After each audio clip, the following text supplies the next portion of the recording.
حلقہ ارباب ذوق۔ اس ویڈیو میں حلقہ ارباب ذوق کے تعلق سے بات کروں گی، جو کہ TGT اردو کے لیے بھی بہت اہم اور مفید ثابت ہوں گے اور UGC نیٹ JRF اردو کے لیے بھی اہم ہے۔ حلقہ ارباب ذوق مجلس داستان گویا کا قیام ترقی پسند تحریک کے قیام کے تقریباً 3 سال بعد 29 اپریل 1939 کو لاہور میں سید نصیر احمد جامعی کے گھر پر عمل میں آیا۔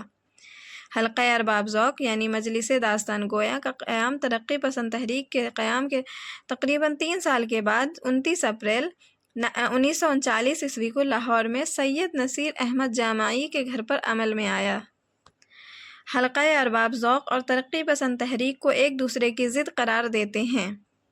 سید نصیر جامعی نے 29 اپریل 1939 کو اپنے گھر پر چند دوستوں کو جیسے نسیم حجازی، تابش صدیقی، حفیظ ہوشیار پوری، محمد فاضل، اقبال احمد، محمد سعید، عبدالغنی اور شیر محمد اختر وغیرہ کو جمع کر کے ایک ادبی محفل منعقد کی گئی۔ اس مجلس کے قیام کا منصوبہ بنایا گیا۔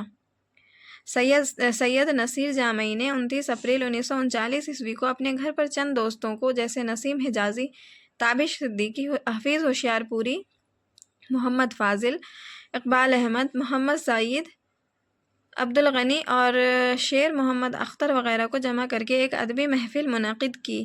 اس مجلس کے قیام کا منصوبہ یہ بنایا گیا کہ اس میں افسانے پڑھے جائیں گے۔ انہوں نے جو مجلس بنائی اس کا مقصد یہ طے ہوا کہ اس میں افسانے پڑھے جائیں گے۔ اس محفل کا نام شروع میں مجلس داستان گویا رکھا گیا۔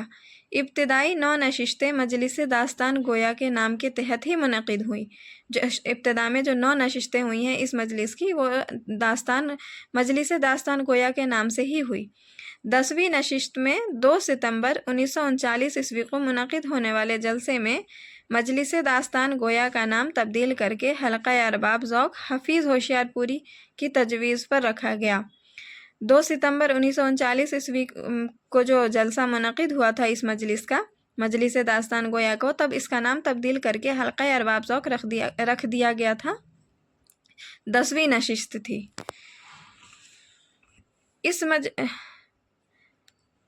اس مجلس کا مقصد کسی نئی تحریک کو وجود میں لانا نہیں تھا۔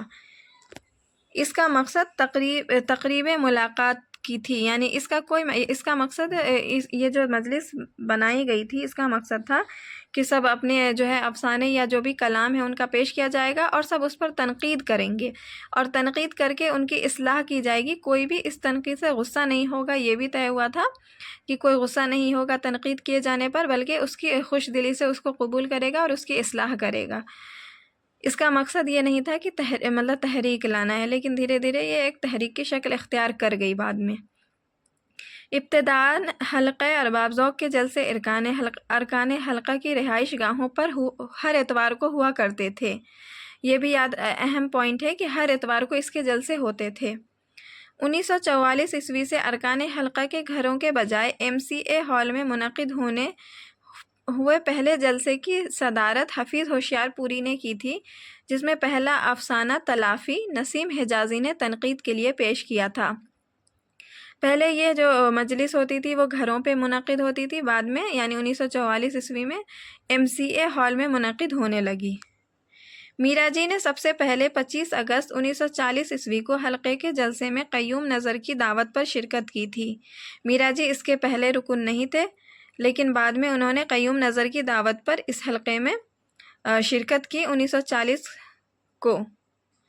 قیوم نظر اور میرا جی حلقہ کے بانیوں میں سے نہیں تھے، لیکن اہم رکن تھے، اس لیے حلقے کا نام آتے ہی ان دونوں کا نام آ جاتا ہے۔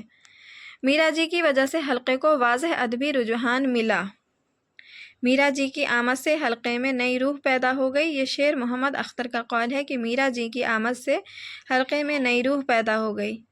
نوجوانوں کی اس مجلس میں میرا جی کی حیثیت پیر مغاں کی سی تھی۔ محمد نظامی، یہ محمد نظامی کا قول ہے کہ نوجوانوں کی اس مجلس میں میرا جی کی حیثیت پیر مغاں کی سی تھی۔ فرد اور معاشرے کی کشمکش میں حلقہ ارباب ذوق نے معاشرے کے مقابلے میں فرد اور ذات کو اہمیت دی۔ حلقے نے حیت اور داخلیت پر زیادہ زور دیا۔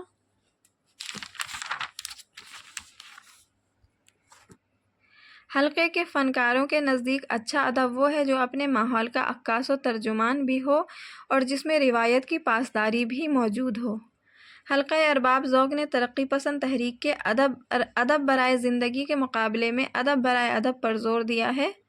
میرا جی کے مطابق انسانی زندگی تخیل کے ماتحت ارتقائی منازل طے کرتی ہے۔ حلقہ ارباب ذوق کی تنقید میں قطعیت کا زاویہ وحید قریشی نے پیدا کیا تھا۔ حلقہ ارباب ذوق سے ایک منفی تحریک نئی لسانی تشکیلات کے نام سے ابھری تھی۔ حلقہ ارباب ذوق سے ایک منفی تحریک نئی لسانی تشکیلات کے نام سے ابھری تھی۔ شاہ دولے کا چوہا منٹو کا آخری افسانہ تھا جو انہوں نے حلقے کے 30 مئی 1954 کے اجلاس میں پڑھا تھا۔ حلقہ ارباب ذوق نے مارچ 1972 کو 2 حصوں میں منقسم ہوا تھا۔ جس گروہ نے قطع تعلق کیا تھا اس نے اپنا نام حلقہ ارباب ذوق ادبی رکھا تھا۔ یہ گروہ ادب کو خالص ادب کے حوالے سے جانچتا اور پرکھتا تھا اور دوسرا خالص سیاسی نقطۂ نظر سے۔ یہ اہم پوائنٹس ہے حلقہ ارباب ذوق کے حوالے سے۔